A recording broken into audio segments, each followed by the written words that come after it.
Now absolutely certain that the man in his sights was Keter, Adam rolled slightly to the side and put his hand on the push-to-talk. Pod 7 Actual, this is 1-2, he said over the radio. I have a positive ID on our VIP. Permission to engage? Over. 1-2, this is Actual. We've been held up due to a checkpoint being uncooperative. Break. The radio squelched and dropped off, as Major Grim clearly took a breath. It's unlikely that we'll be on station for another 45 minutes at least. It's your call in the end. If you think he's going to slip through your fingers, take the shot and bail. Over. Slip keyed the radio before Adam could respond, shooting him a glance that clearly indicated her feelings of, this is my operation, not yours. Back off. 1-1 acknowledges. We'll complete the objective and head towards your position on foot. Check ISR updates for our POS. Break. She released the push-to-talk affixed to her right shoulder, to take her breath before continuing. Once we get closer, radio us for the rendezvous point. Over, said Slip, before turning and nodding to Adam, still in position behind his rifle. He took this as his cue, lined up the shot in his scope, estimating the distance to be about 120 meters. Exhaling slowly, he flipped the safety to semi-auto, and placed his finger gingerly on the trigger. He squeezed slowly back, looking his quarry in the eyes as he did. Keter clearly had no idea they were present. The rifle jerked suddenly, making a somewhat muffled noise that was slightly overshadowed by the crack of the sonic boom from the tip projectile. Barely a fraction of a second passed before Keter's head jerked backwards and painted the corner of the building he was standing in front of, with a slush of pink brain matter and dark crimson. As the man dropped like a marionette with his strings cut, Adam disengaged, flipped the bipod in his rifle back up and fell in behind Slip as the diminutive shield pushed towards the east side of the vaguely E-shaped building. Over here, she said, gesturing to the top of a parked box truck that sat a few feet below the roof level in one of the loading bays beneath them. Diving onto it, she slid across the roof of the vehicle and vaulted to the top of the cab, only to continue down off the side of the hood. Adam quickly followed suit, putting a dent in the box truck's roof as he landed, before continuing down the same path. By the time he slid off the hood, loud shouts could be heard from down the street, desperately trying to figure out who killed the rebel organizer and locate them. Moving in tandem with Slip taking the lead, they pushed due west out of an alley. Building cover, called Slip, pointing to the road ahead. Covering, said Adam, watching as she sprinted across the two-lane street to the alley that sat sandwiched between a squat parking garage on one side and a three-story building on the other. Once she made it to the mouth of the alley, she turned and leveled her rifle, watching the street as Adam crossed. Now taking the lead, Adam lifted the AR-338 to his shoulder, turned it 45 degrees left, and prepared himself to engage from close range with the canted RMR. As they moved down the alley, a man stepped out of a building on the right, saw Adam and Slip, and began to pull out his phone.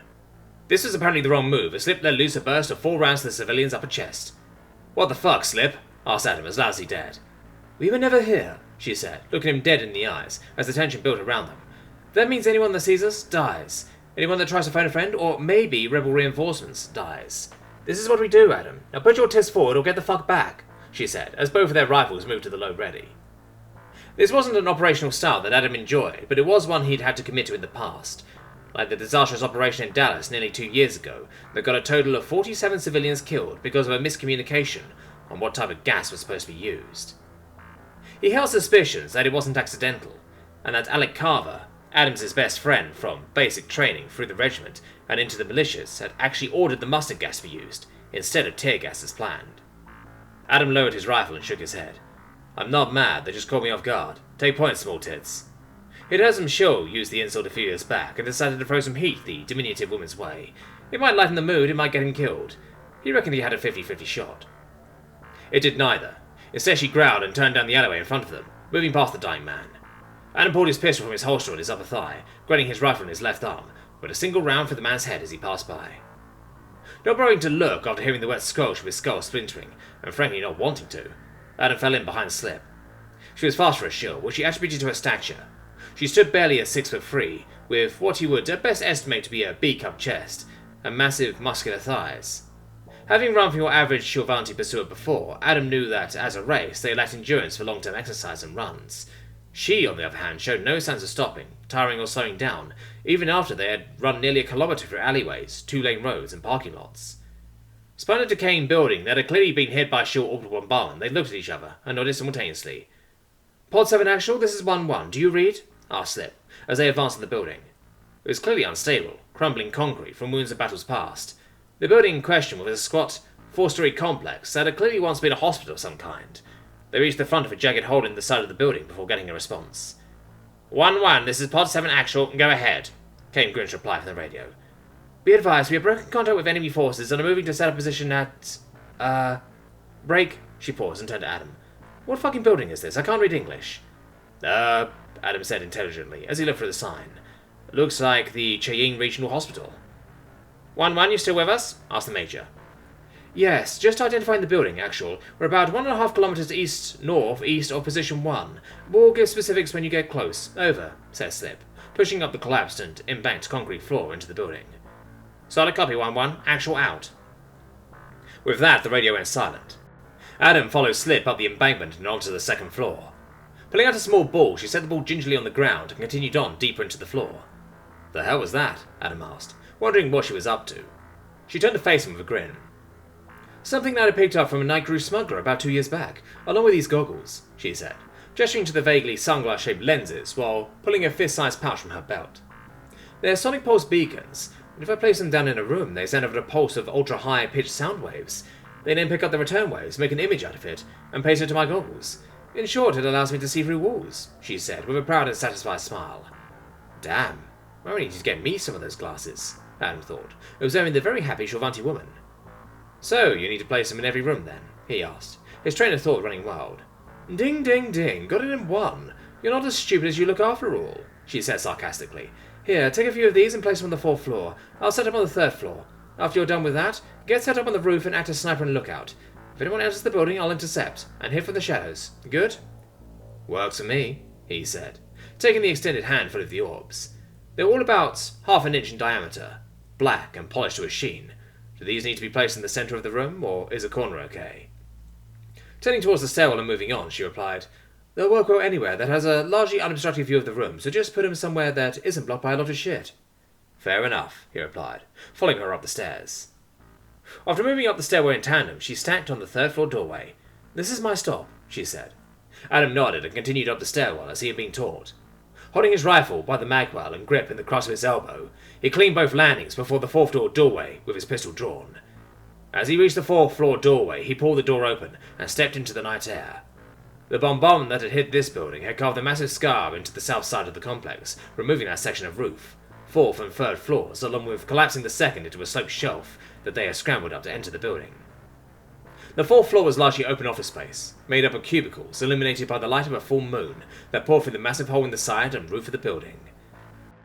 Adam decided that instead of the ground, he would place the small orbs into the grooves that ran along the 5-foot partitions that separated the cubicles. He placed the spheres on top of the cubicle walls, near corners of the large room, along with one directly in front of the stairwell. Satisfied with his work, he returned to the stairwell, and continued up in the same fashion as before to the roof access hatch, opening it slightly to see the roof in front of him clear, the white material that made it vibrantly reflecting the moonlight. He pushed out onto the rooftop and set up in a position facing southwest, the direction they had come from. 1-1, this is 1-2. I'm assuming you want me set up observing the direction we came from, yes? He said over the radio. That is correct, 1-2. Keep your ears and eyes focused in that direction, came the reply shortly after. The night continued on for another half hour before a massive fireball erupted from the direction they had fled. It briefly turned night into day with a 20-story mushroom cloud. About 3 seconds after Adam had to briefly cover his eyes from the small mushroom cloud, a rolling boom sounded through the residential area the desiccated hospital sat in. Pod 7 Actual, this is 1-1. What the fuck just happened? Came that staticky radio signal from Slip. 1-1, this is Actual. Stand by. I'm still figuring that out myself. Over. Nearly 30 seconds passed before the Major's voice once again came over the comms. Well, it appears that the local rebel group saw the garrison troopers that were called in to investigate the murder and panicked. They actually had the tits to blow the whole damn place up. Word on the ground is that it was a bomb factory, and secondary inspections are expected. Break. There was a brief pause as the Major collected herself before continuing. We're on our way to grab you guys now. We should be, wait 1, getting a transmission from Orbital ISR. The Major cut off for a solid 10 seconds before returning with a slightly panicked tone. Team 1, this is Actual. Op is scrubbed. Shuttle is en route to your position. ETA 5 minutes. Get to a rooftop and pop IR beacons for visibility. This is 1-2, integrative. Why the hell are we doing that? Asked Adam pensively, before Slip burst through the roof door. The bomb they detonated, it was dirty. See that big, angry-looking smoke cloud that's falling back down towards you guys? It's more radioactive than a fucking reactor core. Adam gulped hard, and looked at Slip, who was looking equally as panicked. He stared up at the ominous cloud that billowed through the calming fires of the museum, that they had been less than 100 meters away from just over an hour before. Looking away from the Inferno and down at his now opened Omnipad with the picture of Keter on the screen, he only had a singular thought. Who the fuck did we just pick a fight with?